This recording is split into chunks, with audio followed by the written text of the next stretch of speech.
Hey guys, welcome back to another full video review by XOTIC PC.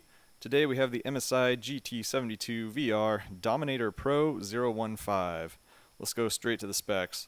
This has an Intel 6700 HQ processor. It comes with the NVIDIA GeForce GTX 1070 with 8GB of video RAM.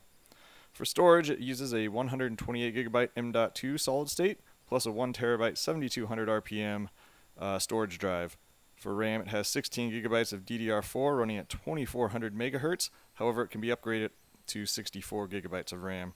For the Wi-Fi, it comes with a Bigfoot Killer 1535 AC card using Bluetooth 4.1. First things first, we're going to do a cold boot test. See how long it takes to get to the desktop.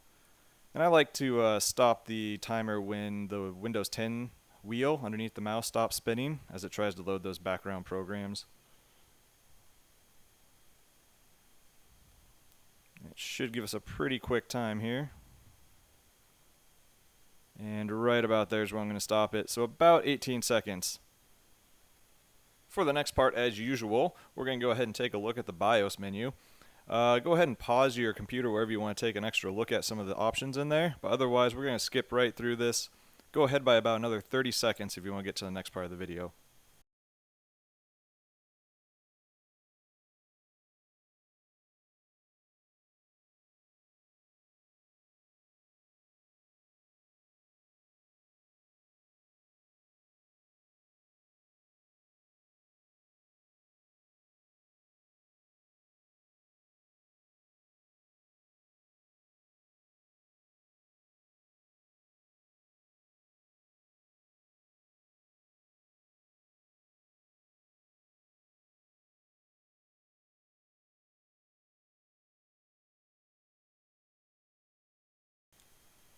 A lot of people have been asking about hinge movement in previous videos, so I went ahead and did this hinge opening closing test for the lid.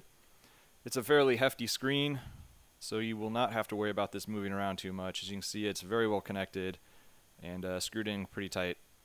MSI once again went with the SteelSeries keyboard, and as you can see, it's extremely stable to type on with a really good feedback. You can see almost no flex at all, and is by far one of the most stable keyboards we sell on any laptop. They also have a giant wide trackpad and two independent buttons for left and right click, which is nice to see. Taking a look at the ports, starting in the back left, you have your Kingston lock, a mini display port, USB 3.1, HDMI 1.4, a LAN connection, and then your power supply connection, as well as those two large vents for your CPU and GPU exhaust. On the left side, you have four USB 3.0s. You have your headphone microphone jacks, as well as a line in and a line out, and your SD card reader. In the front of the machine, you have a couple accent lights, and these can be changed and altered colored using the SteelSeries engine within Windows. And then lastly, on the right side of the laptop, you're going to have your DVD player. And then just past that, you're going to have two more USB 3.0 ports. So plenty of ports to plug in any extra gear you have, mice, keyboards, etc. Back to the top of the computer, in the front, you have your power switch. You have your screen on-off button.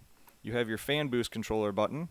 You have your XSplit Gamecaster button, which comes with a 1-year premium license, followed by the SteelSeries engine button. I went ahead and tested the sound levels while it was running Valley Benchmark. Right up in front of the monitor there, you get about 45 decibels. Backing away to where someone might be sitting at about, you get only 41 decibels. And then moving up right over that trackpad, kind of the base of the computer, you get about 46 decibels. Moving to the back of the computer, right in the middle, you get about 43, so that would be kind of noise echoing off the wall, perhaps. Right up close to that vent, you get about 48, and that's going to be your CPU vent. And on the other side, you get about 59, and that's going to be your GPU vent under more load. Using the infrared gun, we're just going to scan across various parts of the computer. On the front, your hottest part is going to be right in the middle of that keyboard, reaching about 36 to 40 degrees Celsius. And then nice and evenly dispersing up to the corners in the rear where those vents are. The palm rest stays nice and cool at about a little above room temperature at about 29 to 32 degrees Celsius. You can see the trackpad and the click buttons are also quite cool. A lot of heat coming out from the bottom of the screen area. Going around to the back, the vents on the bottom right are about 52 degrees Celsius. and you can see it kind of on the table there. Then those ports in the back also get nice and toasty as a lot of copper piping runs right next to them. And then on the left side, that's that GPU vent hitting about 59 to 60 degrees Celsius, blowing that out across the desk as well. The results of our Valley benchmark were 58.4 frames per second with everything turned all the way up in maxed out settings. Be aware it is running Windows 10 and our video card is 8 gigabytes of RAM. It was displayed incorrectly. Here you can see the other temperatures of the processor and GPU, and we are running an i7. I turned the turbofan on and off and ran the benchmark twice, and we got about a 10 degrees Celsius difference. However, this comes at the cost of some noise level. Flipping the laptop over, you can see that giant airflow vent right there. And I've already undone the screws, so we can take a look at the inside. We're going to go over some of the components. First, on that bottom center, you're going to have your M.2 solid state, followed by your 2.5-inch hard drive up there. That's your GPU, CPU, and you have your Wi-Fi card right there. And then your battery takes up that entire plastic area, which is covered up and not removable. You have your subwoofer on your right side as well. And then your RAM, you have 2 open DIMM slots right there. Now this does come with 16 gigabytes of DDR4, and you can upgrade it to 64 gigabytes of RAM total. Of course, we offer several other upgrades for your laptop, including ones that will improve performance or improve the look of it if you'd like. If you have any questions, go ahead and leave a comment here on our YouTube channel. We have a Facebook page. We also have a live chat on our website at exoticpc.com. Go ahead and email sales@exoticpc.com too if you have any questions. Those guys love talking about computers. Once again, my name's Seth. Have a great day.